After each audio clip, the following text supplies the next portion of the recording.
Hello, welcome to another episode of Stories of World War II Veterans. My name is Kayleen Reusser. Each week I'm reading a story from one of the books I have written in my World War II Legacies series. There are 4 books in that series, and this is from book 3 today. We gave our best. American World War II veterans tell their stories. Today's story is a little bit different because it's telling about a woman that I interviewed. Of the 260 veterans that I interviewed, most of them were men, only 20 were women, and I feel very privileged to have been able to talk to these groundbreakers about their experiences. So today's story is from Lucille Whitehead Clarke, who served in the Navy in the waves. After watching 3 brothers leave home, all to serve with the U.S. Navy, Lucille Whitehead showed her patriotic passion by working at a factory in St. Louis that made gun turrets for planes during the war. But it wasn't enough for her. She enlisted in the Navy, hoping to further help the war effort. After graduating from University City High School in St. Louis, Missouri in 1939, Whitehead had attended Murray State College for 2 years in Kentucky, hoping to become a teacher or a secretary. She chose the latter and worked 1 year in an office for Emerson Electric in St. Louis. When Japan bombed Pearl Harbor on December 7, 1941, the U.S. joined allies against the Axis powers. Germany had overtaken Poland, Denmark, and France. As a major Allied country, England persevered through countless bombings of its cities, especially London. At that one time, Japan's imperial forces claimed brutal control of the Philippines and several islands in the Pacific. Despite the desperate situations around the world that prompted the American armed forces to encourage females to enlist in the military and help the war effort, Whitehead was alone among her girlfriends in choosing to do so. Her parents were not happy at her decision. The one thing that consoled them was that the Navy said it did not send women overseas. Whitehead completed basic training at Hunter College in New York. After 7 weeks of getting up at 0500 hours, doing calisthenics, and marching to the chow hall, she was sent along with other waves to a teacher's college in Cedar Falls, Iowa.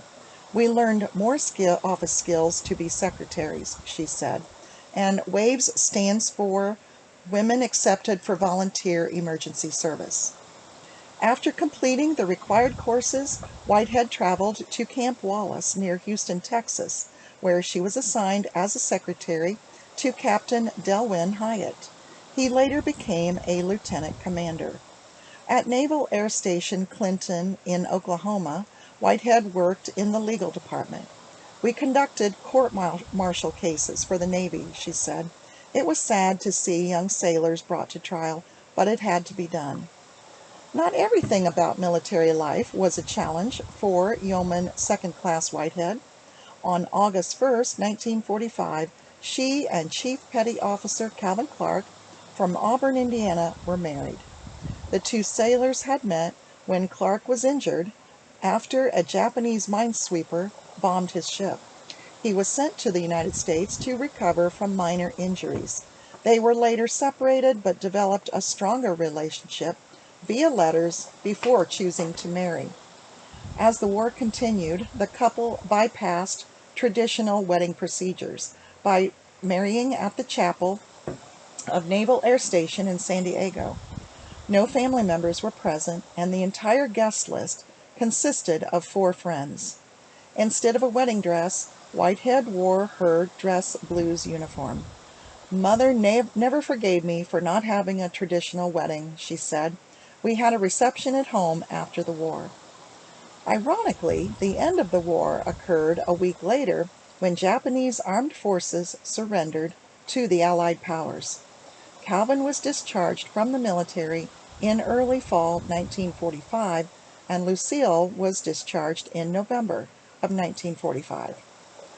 Following the war, Calvin used the GI Bill available to soldiers to attend Indiana University Dental School in Indianapolis.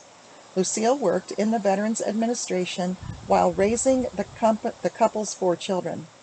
In 1945, the Clarks moved to Fort Wayne, where Calvin established his dental practice. "We never talked about our combined times of military service," she said. The same had been true for my father, who served in World War I. I never knew which branch he served in because he never discussed it. In April of 2016, Clarke was one of 86 veterans who participated in the honor flight of Northeast Indiana. And here is a personal note. I was able to accompany her as the guardian. As a participant in the volunteer-led group that provides free charter military tours for veterans to Washington, D.C., Clarke and a handful of other females among the 86 veterans were honored during a ceremony at the Women in Military Service for America Memorial. It is the only major national memorial honoring the 3 million servicewomen who have served or are serving with the United States Armed Forces. The site, dedicated in 1997, is located at the ceremonial entrance to Arlington National Cemetery.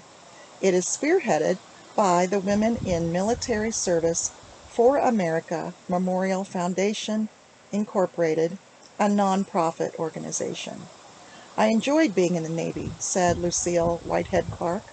"The many regulations were difficult until we realized things had to be done a certain way.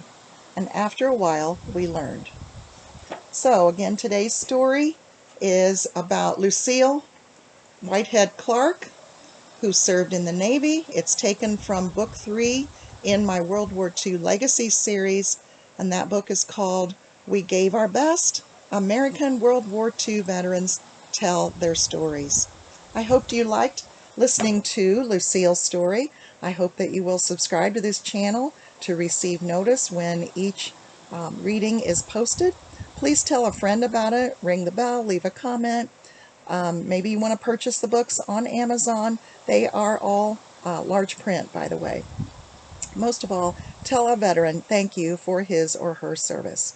See you next week.